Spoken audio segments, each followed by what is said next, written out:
when the children are really young and they don't learn their alphabet, and then they get older and older and older, and they still don't have any propensity to do that, but they're painters and they're musicians and they cook beautifully and they can relate to everyone around them, and everything else seems to be going perfectly well, but they just can't do this, something like read enough to take a driver's test or read directions, and they don't really care about it.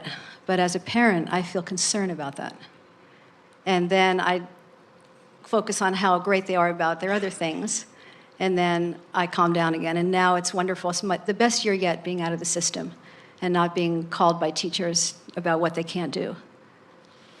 So that is, I'm very interested to find out what you would say about learning disabilities. Well, the first thing we would do, we were going to reintroduce that word that you started with, and then you brought it back around yourself, learning disabilities. Instead of calling them learning disabilities, we would call them intellectual interests. We would say that anytime you try to answer a question that hasn't been asked, it's like pushing a noodle. And there are many children that are coming forth, and your children are certainly among them, who have come with a determination that they are going to approach life differently because they want to see life in a brighter, cleaner, fresher way. In other words, think about it. You're going to like this perspective. We've talked about you living in your body and then eventually croaking. And croaking and reemerging into the fullness of all that this and every other life has caused you to become, and then having a rebirth from that perspective of your greatest evolved state. And yet you are born into a body that can't read. Don't you find that interesting? Don't you think that if reading were really important, you'd be born remembering how to read? And don't you think it's interesting that there was enough understanding of the freshness of a new and different approach that you came back not able to do that? Now we know there are teachers that are having fits all around, that are thinking, oh, but reading is so elementary. Jerry and Esther have a friend who founded the Sudbury School in Massachusetts. And at dinner one evening, he told them his intimate story, where his belief is that if you answer a question that hasn't been asked, that it's a waste of everyone's time. He teaches mathematics, among other things, at the school. And he's discovered that when someone really wants to know mathematics, that he can start from the beginning all the way to the most complicated equations. In less than one school year, he can give it all to them. He said it is ridiculous that it takes all of those years. He says the reason it takes all of those years is because we are force-feeding it against their will.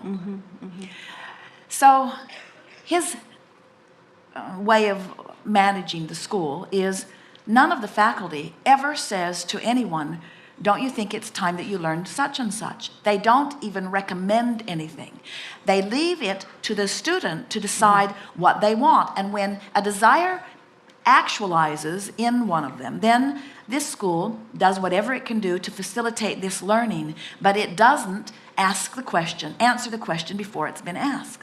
So his daughter learned to read at a very early age. She was eager about reading. And so even before most children are reading, she was asking and learning and asking and learning, and became a very good reader at a very early age. But his next child came along, and he didn't ask, and so no one offered it. Right. And at 5 years, he wasn't asking, and at 6 years, he wasn't asking, and at 7 years, he wasn't asking, and at 8 years, he still was not asking, and at 9 years, the relatives are all rolling their eyes, and at 10 years, he's still not asking. And then, about then, he started to develop an interest, and he caught up to whatever level it was that he was supposed to be at in a very short period of time, once it was his asking, you see. So just say to yourself, I'm not wanting to answer questions that aren't being asked, but I will facilitate any questions that are being asked. And so what will begin to happen is when your children develop their own personal, sincere interest in that, they will begin asking, and it will be easy for them. They are not dysfunctional. There is not something wrong with them. They came with a stronger than usual, more strong than almost anybody you will ever meet, decision that they would not be a square peg that would be pounded into a round hole. control. Hallelujah. They came forth determined to be who they are, understanding at deep levels that the universe would support them Yes. and would yield to them whatever they are wanting. We want you to understand that your children, no matter what school they were in and no matter how they were treated in those schools, have developed a vibrational escrow, and that vibrational escrow is calling them. And when you focus upon doing everything that you can to help them to line up with who they really are, they will thrive in their unique way. And that is the word that we most want to amplify, in their unique way. Everybody in the world can conform. Conforming is easy. Being uniquely who you are is the only way you will ever find joy. There are so many A students, really, really smart, jumping through hoops, who are miserable. And they find their ways to rebel later on, you see. Or they find they do everything that everybody wants them to do, but inside they are not in vibrational alignment with who they are. If you will let your success measure be the measure of joy, and you will watch for that among those that you are mentoring, you will discover that there are a lot of different ways to approach this life experience. But until you start approaching it vibrationally, and until you start listening to the call of Source, you have no way of being on your path. There are so many kids in school where the teachers have decided that they will boldly define the path of this child. And some of them go along with it, but all of them innately know, I thought my path would be more fun. I distinctly remember wanting to come here, and now I'm in this school. I can't for the life of me imagine why I would have wanted to come here. School and jail are vibrationally equivalent. Absolutely. My children are... Somebody else decides when you Yes. go. They decide when you come, when you go to the bathroom, how long you're allowed to go out in the hallway. They decide everything. It defies your natural nature of being, you see. Yeah, I have another question about it.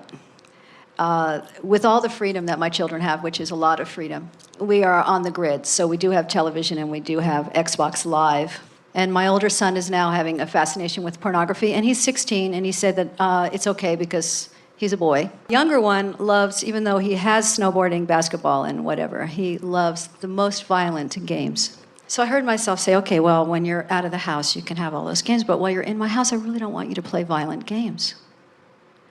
But I have a problem with putting parental control and censorship. Well, because what you're doing... It doesn't work for me. I don't like it. It doesn't work for anyone. And what Yeah. you're actually saying is, so if you are going to do the things that appeal to you, since they don't appeal to me, you're not allowed to do them here, Right, which is right. absolutely Ridiculous. driving a wedge between... Yeah. You're asking them to go someplace else. Yeah. There are a lot of parents that say, in my house, my rules. Well, it comes from this place of wanting what you believe is the well-being for your child. And we know that if you were to sort through the entire world, that it's pretty easy to find the piles of things that you would want them to participate in and the piles of things you would not want them to participate in. Right. We certainly understand that you would want them to participate in things of beauty, not horror, and that you would want them to participate in ideas of well-being, not trauma and tragedy. But the thing that we want to help you to remember is that you can't see through their eyes, Right. and you can't know what they feel. And most important, you can't sort out their piles. Yeah. And when you try, they'll take the pile that you discard and they'll bring it home and put it under their bed every time. Because there's something fascinating about something that you disapprove of.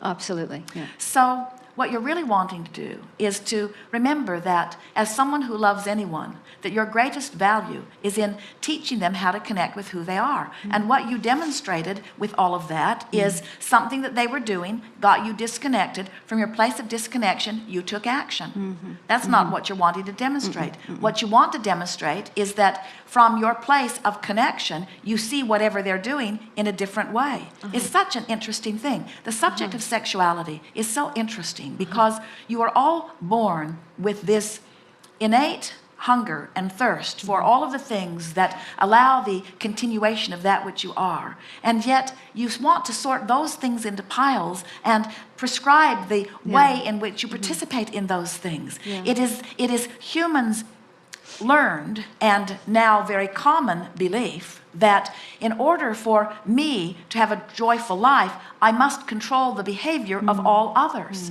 And it isn't working out very well. Have you noticed? So what you're really wanting to do is to see your children connected to who they are. That is your greatest advantage to them. You're wanting to find ways of helping them hook up to source energy. Now, we want to say to you that those violent games or looking at the pornography sites, they may very well be upstream for you, because when you participate in them, you don't feel good. And when you think about your children participating in them, you don't feel good. But you can't decide what's upstream or downstream for them. And when you decide that because it's upstream for me, or even when it's upstream for most of the people that I know and respect, therefore it must be upstream for them, you're making the wrong assumption, because you don't know who they are coming in, you don't know what life has caused them to ask for, and you don't know where they are. So you are always better to give them the benefit of the doubt and assume that their choices, at least for now, are downstream for them. Oh, they are downstream for them. But feel the power of that. So it's downstream for them now. It may not always be, but it's downstream for them now. But you weren't doing that, because when you throw them out of the house over it, you're upstream. And so when you realize that what you want for your children is that they find downstream thoughts, it's the same subject, really, a little more exciting to talk about, but the same subject of a person who is in depression turning downstream into rage. And almost everyone on the planet would say your rage is inappropriate. Right. We'll take you to anger management. We'll lock you up. If you offer any sort of revenge, we'll make sure that you're sorry for it. We'll put you in a program that every day you have to admit how wrong and stupid you were. In other words, and yet that revenge or that rage was definitely downstream for them and was a step in the right direction. So as someone who cares about someone, you've got to release your judgment about where they are as they're stepping downstream, and just be happy that they are turning downstream, just encouraging them to come downstream, Okay. We think it is interesting that your children were concerned about your response to them, and that's the thing that in all that we're teaching here, the socialization of a child literally means teaching them the same resistant patterns that I've learned. That's what socialization is. It's teaching them to jump through the hoops I've jumped through, so that the majority of those who observe us will approve. And so socialization is really about teaching them out of their own guidance. Well, that's the opposite of who you have come to be and who you were when you were born and who they signed on to be with, you see. And so a much better approach to them, rather than saying, you're doing something that I wouldn't do and you're doing something that I would rather you didn't do it, so if you're going to do it, don't do it around here. A much better approach to them would be to say to them, that's not downstream for me. And even though I acknowledge that it might be for you, it makes me uncomfortable. So I'm going to withdraw my attention from this thing that makes me uncomfortable, and I would assume that if it ever becomes uncomfortable for you, you will withdraw your attention from it too. You see what we're getting at? Yeah. Now, even this group of enlightened beings is having a hard time with this one.